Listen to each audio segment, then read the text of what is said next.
Love this podcast? Support it and sponsor today. Simply head to ozcastnetwork.com for details. The Word Docs acknowledge that we meet on the traditional country of the Kaurna people of the Adelaide Plains. We recognise and respect their cultural heritage, beliefs and relationship with this land. We acknowledge that these lands are of continuing importance to the Kaurna people living today, and we extend that respect to other Aboriginal language groups and other First Nations.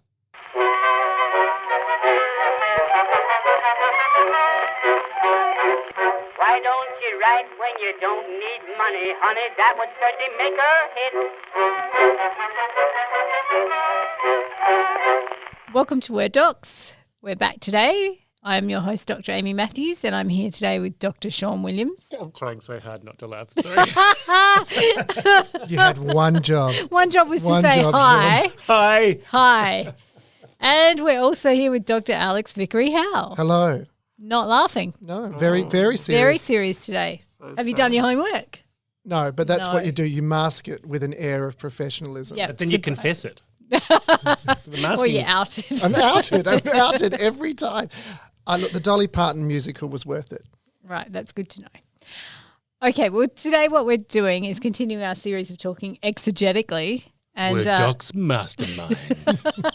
essentially, we're playing Mastermind, and I'm in the hot seat today. I need some kind of code word for when I don't know the answer to my own research. What's your topic though, Amy? What is your topic? Well, today I thought we'd talk about popular romance studies, but also it's sort of slightly off topic from popular romance studies because what I've been interested in is really love versus romance. So those of you who know me know I have a few different hats I wear, so including within my scholarship. So I have scholarship on sort of the ethics of representing the Holocaust and colonial history, and then I have a new climate change project, like dystopian fiction, climate fiction genre and that kind of stuff, and then I've got popular romance studies. So today I wanted to talk about, I guess, my exegetical work based around I write under three names in this space, so it's quite crowded. So I've got the kind of historical romances that came out under Tesla Sue. I've got the new sort of Western romances under Amy Barry, and then I've got a new book under Amy Matthews next year, which fits under this sort of idea of a love story. It is a romance as well, like it does. There are some happy endings in there as well. Well, there's a question right there. What's the difference between a romance and a love story? Good question, Sean. Oh, thank you, Amy. He prepared, Alex. I did my homework. I could have asked that question. I chose not to. Okay, so traditionally, and I think it is actually shifting a little bit with Generation Z, but traditionally a romance has a happy ending. So romance readers come to a romance novel looking for a certain kind of experience, and that's a happy experience. It's this idea that you're in safe hands for a bit of escapism and you're going to feel good, happy feelings, and you're going to end the book or the movie on a kind of smiley note. You're going to leave smiling.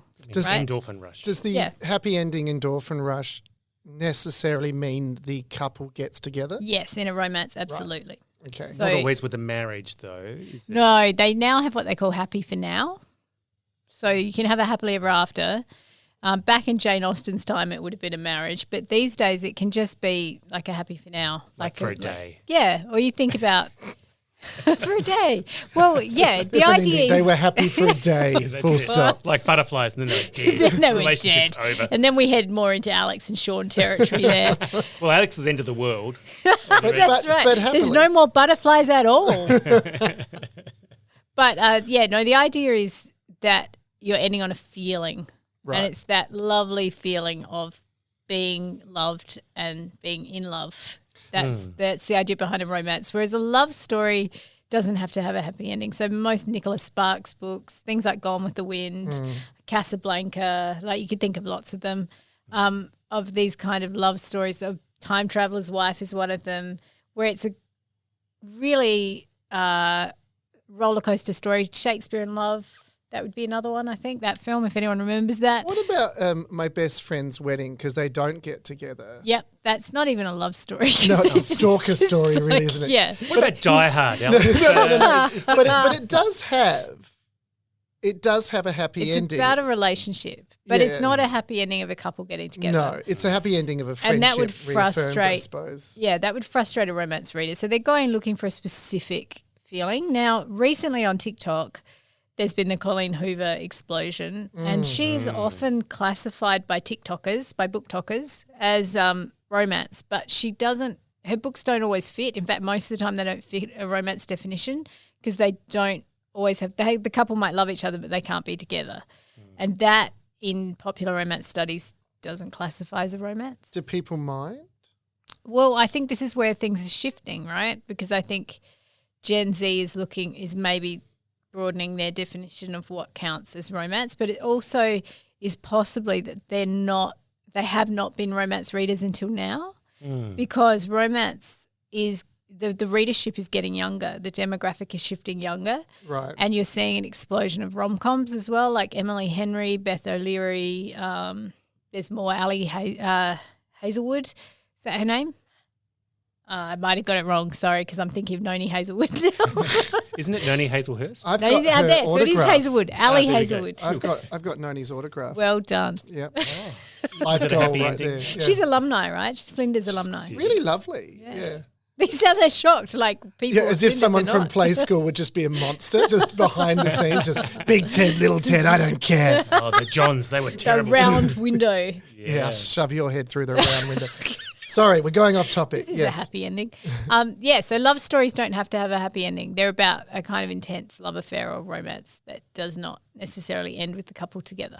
There's a I don't know if we can even answer this, but when it comes to genres and this sort of the book top phenomenon, which is still relatively Yeah, recent. it's like 12 to 16 months. It's really been gathering speed. Right. So who defines a genre? Because once the readers start to It's really reader driven.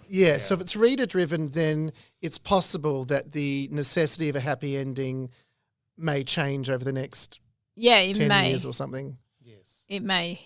And But I think traditionally a romance is like the core story of people in love. I don't know. I mean, I resist that. I do resist that because I think it dilutes the meaning of it. Like if you're throwing Emily Henry, who has more traditional, like happy, rom-com-y, funny, they end up together, you're going to smile in this book. If you compare that to like a Colleen Hoover, which is also called trauma porn, Which is a very they're problematic very different term, yeah. experiences of reading. And so I think in terms of like if you're looking for books to read, you want to know what you're going to get. Like if you go to a horror, you want to know – I mean there's a huge range of horror, right? But you want to know that you're going to have a horror experience. And I do think romance versus a sad ending, they're very different reading It just experiences. feels fundamentally well, it's interesting. incompatible. The ending's really important, but and there are some people that believe that in horror the monster must win in order for it to be truly horror. But there are plenty of horror novels where the monster is defeated. And Catherine Roach, when I did my homework, I was reading Catherine Roach. A+, Sean. Thank you. She I'm says, a D- over here. That's correct. She talks about how romance novels, and I'm quoting directly here, help women readers, especially heterosexual women, deal with their paradoxical relationship towards men within a culture still marked by patriarchy and its component threat of violence towards women. If that's a definition for romance, then unhappy endings are still potentially helping women. Oh my God, I have so much to say about I this. knew you would. I'm Excellent. so Thank glad Amy. you raised that quote. My pleasure. Because Catherine Roach wrote in 2016 and she was really sort of working through how the happy ending functions because in a romance, the plot is hinged around these. I mean, let's talk about heterosexual, like we're just talking sort of cisgendered heterosexual romance here. Yeah. If you think about a man and a woman, the conflict is happening in their relationship. Like the conflict in the novel is about how they have to negotiate each other's issues. And it's often a power imbalance. There's often and the reason Enemies to Lovers is so popular is because that man that you fall in love with, there's going to be conflict and he's going to be your enemy sometimes and you've got to work out how to get through that. And Catherine Roach talks about how the fantasy of the romance is that by the end of the book, the patriarch, the man, is on his knees saying, I love you. I am so sorry that I misunderstood, or I did this wrong, or I treated you badly. I love you. I see you. You are meaningful to me. So it's about kind of bringing in Catherine Roach's theory, is about bringing the patriarch to his knees in front of the woman. And then there being some kind of resolution, but it's still kind of within that system. And I think this is my personal theory, and I also have some postgrads working in this space. I think what you see with Colleen Hoover is a generation working through some pretty intense trauma over heterosexual relationships. Right. So Alex and I are supervising an amazing student who's working on the impact of porn, like mainstreaming of pornography on sexual relationships and how that plays out in romance. Yes. And I think there is something to be said about we're seeing generations, millennials and Zs, who have grown up in the era of Pornhub and RedTube and mainstreaming of hypersexuality and this kind of mainstreaming of extreme sex acts. We see a kind of increase in violence against women.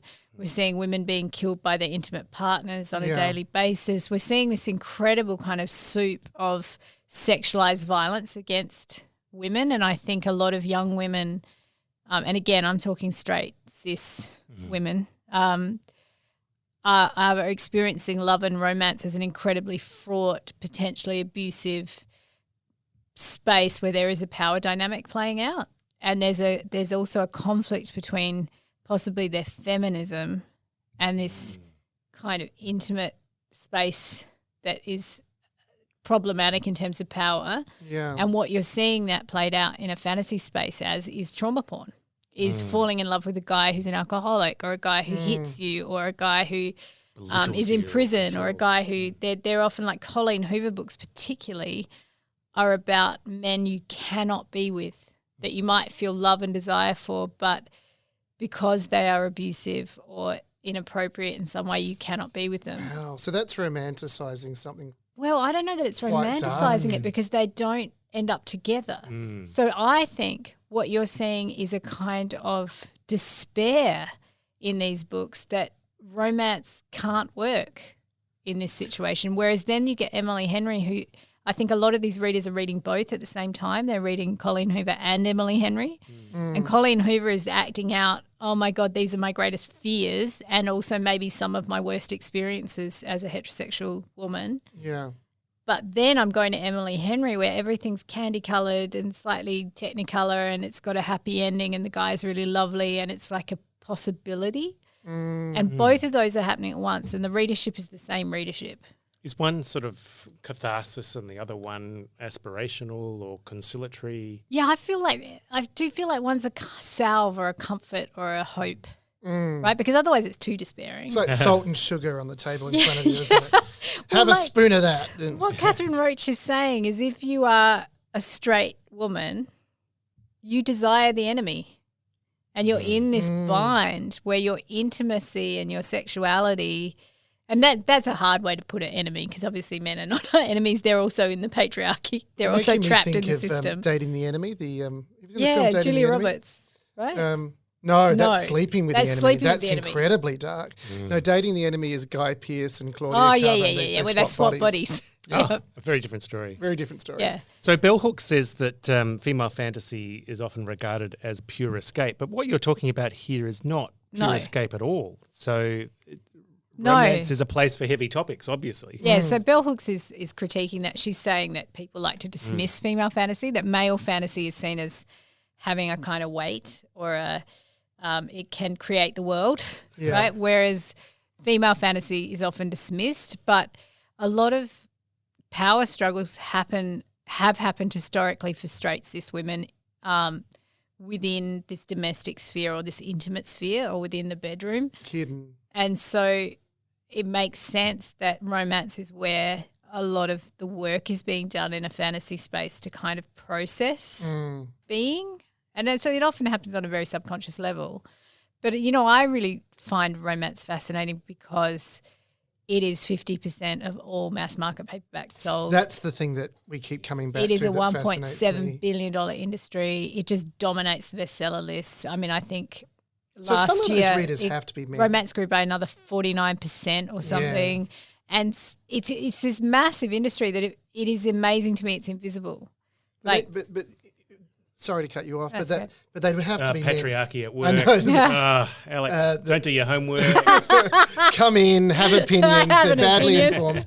But some of those readers have to be men. They have to be. Oh, yeah. well, yeah. I'm So a convert, yeah. self-identifying in the, I mean, there's limited data, but the data there is from Romance Writers of America had 16% of the readership is male that's self-identifying. But because it's self-identifying, I'm sure there's a lot of men who don't identify as romance readers. Because everyone, I mean, it's interesting. I have not met many straight men who read romance. Right. Well, you made me read Anecdotally. romance. Yeah. Read romance, and I like it now. It's great. Yay! Because it is interesting, because even in the last couple of months, as I've become more alert to all of this, you start raising it with people, and the dismissive comments are so interesting to me. They're so, and like I always say to people, if you tried flipping out gender for race in this sentence, Yeah. you'd get it in a way. Like, not that, I mean, I think people from different races have it way worse than I have it. I'm not saying anything like that. I'm just saying I think gender is so internalized. And again, I'm really talking cisgendered het, and that's already quite a privileged place to be. But people are amazingly blunt about being dismissive or rude. And people who are not otherwise blunt, that's what I find Yeah. interesting. People who are very open-minded Yeah. will kind of shut down when you bring that up, or not even shut down, but just kind of throw it over their shoulder as if it's meaningless. I think even it's if you something to talk do with about the money. emotion and sex. I Emotion think and because sex. it's a genre that is really dealing with emotion, like love Yeah. and sex, that also pushes it down. But when you talk about, the figures, the amount of money, the amount of, The readership is Readership. massive. and that sort of it gets dismissed. I mean, someone was saying to me the other day, someone I don't know really, but it was raised. Somebody on a train. Someone on a train. Yeah. No, it wasn't on a train. But they said, it's just pornography for women. Yeah, that happens all the time. Right. Even Jermaine Greer said that. Right. Well, she said some great things and some very Yeah. loopy things. I think there is that, but I think it's a fundamentally different thing. So one is that pornography is there to get you off, right? It's got a basic bodily function, Like a and primal more is drive. happening in romance than just sexual gratification. For one thing, why would you read 400 pages for one wank? Like, that's a lot to read. That'll be on my Tuesday now. And then the other one is that reading it that way. So if you watch porn, the female body is the object, right? It's the consumed object. If you read romance, you are subjectified into a female body. So if there is a sex scene, you are reading about the experience of being within that body as it is having sex, not having a sex act performed upon it. So not the outside male gaze type. And again, we have And to it keep saying in a connects- cisgendered straight context. It because connects I'm sure, a kind of emotional experience to the act, and it Yes. also humanizes the person having the sex. yes. So there's an empathetic connection there that. It refuses objectification, which I think is quite a strong feminist response. Yes. So would why think is so. it then that people dismiss it in that way? Sexism. Sexism. Okay. It's really simple in my mind. And women too. I mean, we're Yeah, internalized sexism. Internalized sexism. And yeah. you find it like it's been a real battle to be recognised at universities. Yeah, for sure. And I do think it's made it easier for me that I started my career, I think I've said this before, in the literary space and having won some acclaim, not very small, like I'm not, like it was a very small acclaim, but getting some good reviews in national papers as a literary author, and to start from that perspective meant that I don't feel any kind of shame. I'm quite confident, I think. Well, it's a very conscious choice, isn't it? Yeah, whereas you are dismissed outside of the romance community a little bit. Do you ever get asked the question, like, when are you going to go back to writing real books? Yep. Outrageous. Yep. Is there strength in invisibility, though? Can you get away with things that you might not be able to get away if everybody was looking? It's really weird to be invisible as a mass. Like if you think about, so it's critically invisible and it's because people dismiss it and they don't necessarily, I think it's changing. I do think the millennials and Zs are changing it, particularly through book talk. I actually think romance is respectable in a way it has not ever been before because of these generations of book talk and the communities online. Do you think partly, sorry, just as a sidebar, do you think that's partly because they're not using the R word, they're talking about tropes instead? Yeah, I think they're also annotating their books and writing on them and treating them in a kind of fetishized scholarly way. Cool. But also I think these generations, we're seeing the fourth wave of feminism. And they've, since Trump, these are people who have come of age since Donald Trump and are highly politicized and often identify as feminists. And, if you think about what's going on in the world, like in the US with the backing down of Roe versus Wade, and it's a highly kind of politicized moment for feminists, for young feminists. Yes, just the act of engaging in a romance in the real world is a political act because you're risking not just engaging with violent men, but engaging with the law on issues like pregnancy and healthcare, and in America anyway. And Bell Hooks, I mean, I love Bell Hooks' work, but Bell Hooks talks about how love has to be a verb, like that it's an action, and that no one can love you. And I think this is what's interesting about Colleen Hoover is the books where her heroines cannot be with the guy because he's violent or because whatever reason. Are really acting out Bell Hooks' idea that it's the actions. Like you cannot be with someone who doesn't love is not someone who doesn't respect you. Yeah. So if they don't treat you respectfully, if they don't honour your humanity, if they don't offer care, and in our society, even the most enlightened kind of feminist man has internalized sexism. So do women. Like when you say it's women who often. And it's true. Like some of the worst stuff ever said to me about romance has been said by other women. That's what I've noticed. Yeah. Yeah. And it hits me kind of. It's shocking. It's out of left field. I kind of go, but you're. It's so rude. Yeah. It's People so say rude. it right to your face. Yeah. Yeah. Imagine coming into somebody else's job and saying, well, dentistry is just rubbish. Why would you do that? Why aren't you a real doctor? Well, what I love is getting.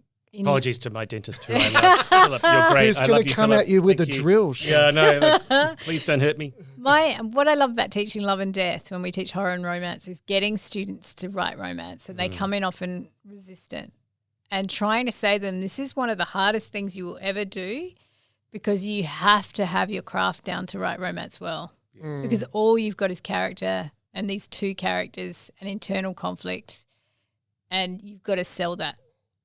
And that requires some real chops. So I think people who dismiss romance have never tried to write one well. Yes. But that's true. I mean, I think people that dismiss things in life are usually people that have never tried them, including dentistry. Yeah. But but I've said to you guys before, I am always shocked.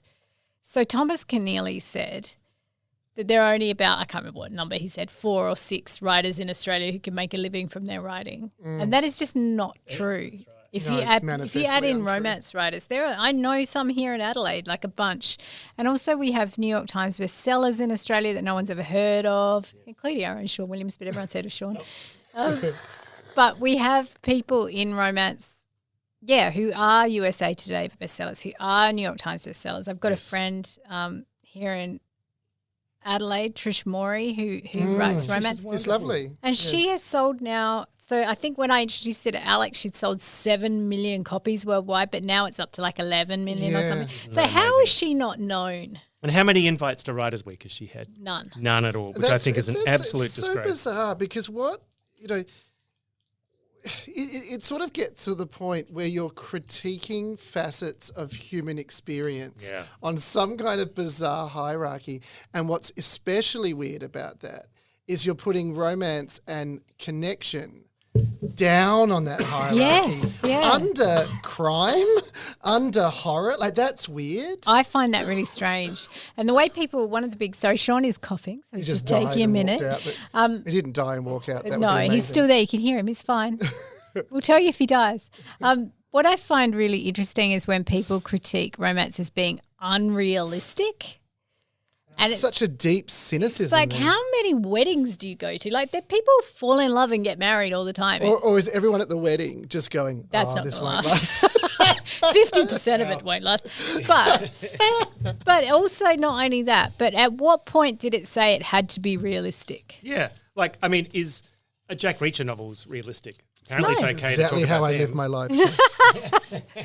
But, you know, like, A, that is not a claim it's saying it's making, that it has No. to be realistic. And B, people fall in love every bloody day. That's right. And what's wrong with putting that out into the world? And what's No. wrong with celebrating that? What is wrong with us as a society? We're yelling for society. Here he goes. But why wouldn't you have that at Writers' Week? Why wouldn't that be? I think some are doing it now. There are some on the eastern states who Yeah. have had like romance streams. Brisbane did. And I think for a even while. here they've okay. had Victoria Perman, who's also true. an Australian, like an Adelaide writer, who's now writing women's fiction. Right. Yes. But it feels so marginalised. And you go, well, Yeah. why wouldn't that be something we'd want to foreground? Yeah, it's like dismissing humour, you know. As you say, Alex, it's a basic human emotion and urge and instinct. We all and- want to not be alone, don't we? We all have kind of sexual intimate urges. Well, some people don't, of course. We don't. Oh, want- yeah, that's true. I don't want to like deny asexuality. But, you know, even if you are ace, most people want to have an intimate connection with someone of some kind, even if it's not romance. And why would we devalue human connection? What does that say about us that we devalue human Yeah. connection? Yeah. Anyway, before we wrap up, I do want to say that the latest research project I was working on, which has in this space, which has a book called Someone Else's Bucket List coming out next year. If you would like to pre-order it, it's up for pre-orders now. And that's under Amy T. Matthews, was really grappling with the idea of the genre of romance, with how far you could push it before it broke. And around that definition of happy endings, but also around what does love mean and romance mean in the face of real world problems. So things like death, because, you know, there are no happy endings in life. Like, we all will die and be separated. So all couples, all romances in the end in real life will end in separation of some kind. So how do you think that through in terms of the genre? Things like illness, mental illness, divorce, all of these kind of things that we grapple with as people. How can you think those through in terms of the romance genre? So that's what I was really playing around with in this particular project, and thinking through. I used a lot of Bell Hooks' work, particularly her book All About Love, to think through a love ethic, which included factoring in knowledge of death. She has some great quotes around the knowledge of death and how that lends weight to love and meaning. Yes. So, yeah, just a bit of light work that I was doing the last few years. Quite cleverly, we have Trojan horsed this episode into a deep conversation, and this is something that I love about your work and your thought about romance, Amy, is that phrase, Trojan horsing romance. Could you tell us? Yeah, I love this. I haven't quite written the article yet, so TM.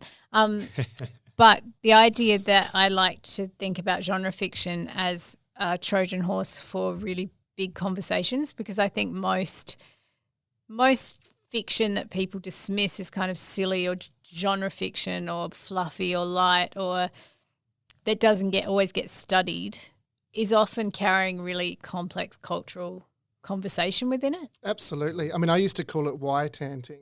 Yeah. That's always been, which is, you know, the similar idea. You can take a chainsaw or you can chip away.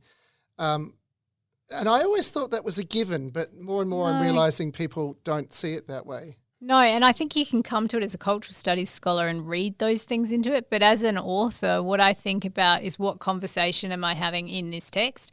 So Yeah. it could be like I wrote a series of kind of, you know, technicolor, bright, musical, farcical romances under Tesla Sue, but they were dealing with some really big issues. So there was a character who was a sex worker and thinking about trauma, thinking about don't sex workers deserve to have love stories told, romances told where they get happy endings, where they're not tragic figures in historical fiction, thinking about settler colonies and the impact of colonialism, as you write about in places like the Old West, but still have it be a romance. Where are the boundaries of these things? Thinking about stretching who can be a heroine. So I had a heroine who was not a young virginal girl, but was a widowed mother of 5. All of those kinds of things. Like how can you have conversations in a form that is a romantic comedy that's light and fun? And I think it's ultimately to do it through genre is actually far more effective than doing it through some kind of, The readership's bigger. Yeah, the audience is, that's right, than beating someone over the head with a 3-hour monologue. Or a 400-page literary novel. Which I'm doing exactly what we're encouraging people not to do, which is dismissing an entire genre. But there are multiple ways to tackle these problems. They have systemic power. Yeah. But we do have power because we have readership and it's a big capitalist market. Anyway, I think we're out of time. I've rabbited a lot. I would love to come back and talk about specific projects sometimes, and I'm sure both of you guys would too. And next time we do one of these, we're going to be talking to Dr. Sean Williams about matter transmitters. Well, it depends what order these are transmitted in. Oh, so yeah. it's Good possible. point. You might have heard that one already. Yeah, that's right. In which Might case, already be from the future. Might even now. already be from the future. That's right. But for now, we have reached our happy ending, not in a blue way. Not in a blue way. Yeah, I love the expression blue. me too. Bring that back. Well, you were a bit blue earlier. All right, I'm going to say goodbye to Alex. Are you going to say our little phrase, Oh, Alex? you're going to make what? Yeah. Oh. Happy writing. Happy writing. Do you know, I think we should get matching tattoos that say happy writing. I don't want a tattoo. Then Alex would be tortured by Alex, every you can time have we my look in the tattoo mirror. as well. You I can don't have want one two on of each them. bicep Or maybe I'll just get 3 tattoos. in a row. say- Happy writing. I thought you were going to say one on each buttock, and let's just leave it at Oh that. my That'd be 3 God. buttocks. Who has 3 buttocks? What? Alex. Oh. Ugh. Happy writing, everybody. Happy See everyone. writing. Why don't you write when you don't need money? All your notes sound alike too much. All of them starts with I love you, honey, but they end with the same old touch. Just for a change, send a nice loving letter and cut out that please remit. Why don't you write when you don't need money, honey? That would certainly make a hit. But Right. So be funny now, Alex. yes. Oh, penis. Oh, okay. Okay. We're went going straight straight there. for it. When you put the pressure on, that's what you get. On the penis. That's what she said. Do you think we're degenerating into just innuendos more and more and more? When we first met, there was That an air wasn't of... even an innuendo. That No, was just penis. Yeah, that was just penis. But when we first met, there was an air of sophistication. I mean, we were drunk, but there was an air of No, sophistication. you and I were drunk. Sean was not. You were drunk, and I think the recordings testify that there wasn't much. Sean has not sophistication. let us drink since. No, I think we did once, and then he told us off. He said we get boring and quiet when we have had a drink. I think, yeah, Alex just started weeping. Yeah. And he fell Doubted asleep. her life. Who wants to be right? Listen, kids. All right, okay, You don't all want to do this with your life. Okay. Public service announcement. That's right. Okay, focus. Don't do writing. Just say no. The first book is free. Okay. This is my brain on writing. I can hook you up on Kindle. Oh dear God. It's funny because it's true though, right? Yes, it is, because I cannot get behind my desk because of all the piles of books, I know. which I bought and haven't read yet. Yeah, I can't even see my TV. There's too many books in the way Have you read them? No. They're all the unread ones. All the Why do unread I ones. keep buying them? because they're pretty. The trouble is, Alex, you buy them, but then you read Skullduggery Pleasance again. I love Skullduggery, please. Don't mock that. I'm Sean. not mocking it. It's See, great. It's wonderful. I'm just mocking Alex. He gets a little bit touchy about his skullduggery. Does he? All right, we got all our penises out. Yep. That Oh. came out wrong. They're on the table. Yeah. Oh. Whew. Okay. Okay, It's downhill from here. it is. Or uphill, surely. Has to be uphill. It's topical. We're segueing into intimate conversations here. Is that what our Romance. podcast is now? Welcome to Intimate Conversations. The word docs. Wow, wow, wow, wow. Is that what porn music sounds like? I don't know. I wouldn't know. Okay. I hope not, because it wasn't very sexy. All right. Okay, we ready? Yep. Go when you're ready, Amy. Such a pain in the ass. That little laugh back there. Love this podcast? Support it and sponsor today. Simply head to AuscastNetwork.com for details.